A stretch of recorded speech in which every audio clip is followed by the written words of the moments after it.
Hello Internet, and welcome to the very first video of a brand new project called 365 Films in 365 Days. The rules of this project are very simple. Over the next 365 days, I will attempt to see 365 films in a cinema, not including DVD releases, not including Blu-ray releases, cinematic release only.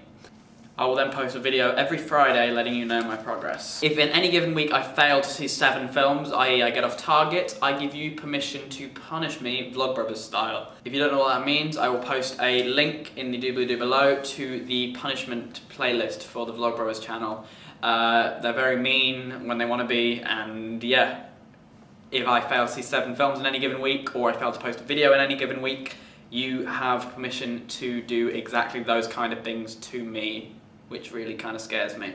So I'm going to try and stay on track. So I'm sure you're wondering exactly how many films I managed to see in the first week of 2011. So let's get right down to that, shall we? In at number 1, Love and Other Drugs, which is a very sweet, very powerful rom-com with Anne Hathaway and Jake Gyllenhaal, which is very sweet and has a really good message about it. It's a really fun, really good movie. I highly recommend that one. 2 is Voyage of the Dawn Treader. It's the latest in the Narnia series, and it kind of really didn't stand up to the other 2. It was okay, but it was a bit dull, to be honest, and very, very weighed down in the religious roots of the story. So it's really not as much of a family film as the other 2 were, which is a bit of a shame, really. At 3, it's Fred the Movie. Ugh. That's all I have to say about Fred the Movie. Ugh. In at 4 is 127 Hours. It's the latest film from Danny Boyle, who made Trainspotting and Slumdog Millionaire and lots of other great films, and also has a career-defining performance from James Franco, who is simply fantastic as Aaron Ralston. I seriously recommend you see this film if you get a chance. It's so good, although it's not for the squeamish, as you'll figure out why relatively quickly into the movie when you figure out what he has to do to survive. It's really not for the squeamish, but very, very good nonetheless. In at 5 is Season of the Witch. It's the new film of Nick Cage and Robert Sheehan, who plays Nathan in Misfits. It was really bad, just utter supernatural tripe, and yeah, really not worth seeing in a week with so many other great films out, but such is life. I needed one to fill out my week, so I went. I don't recommend that you do the same, basically. In at 6, forcing me to put 2 hands up, I nearly forgot and put up 5 then, but it's fine. In at 6 is The Way Back, a film that comedian Eric Lampert accidentally, although quite funnily, referred to as The Long Way Back, because oh my god, does it feel like the longest film you ever sit through. It's only a little over 2 hours long, but it feels like it's about 2 decades long. It's terrible. It's so slow. Yeah, just I'm falling asleep just thinking about it, frankly.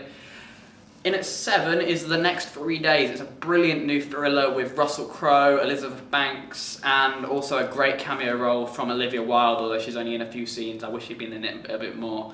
It's a brilliant Prison Break heist film, and really worth a watch if you get a few hours to go down to a local cinema and see it. It's really good, and it's Russell Crowe, the best I've seen him in a long time. At 8, it's Unstoppable, a Tony Scott movie with Denzel Washington and a runaway train. But it's not The Taking of Pelham 1 2 3, I promise you. But it is really good. It's actually better than Pelham 1 2 3, which is saying a lot because I loved Pelham 1 2 3.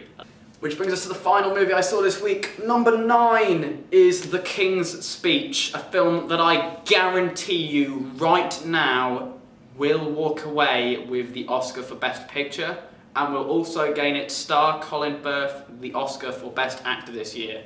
I guarantee it. In fact, I will go as far as saying, if those 2 things don't happen, if Colin Firth doesn't get Best Actor and The King's Speech does not get Best Picture, I give you guys the power to punish me. Right now, I will lay that down, because those 2 things are going to happen.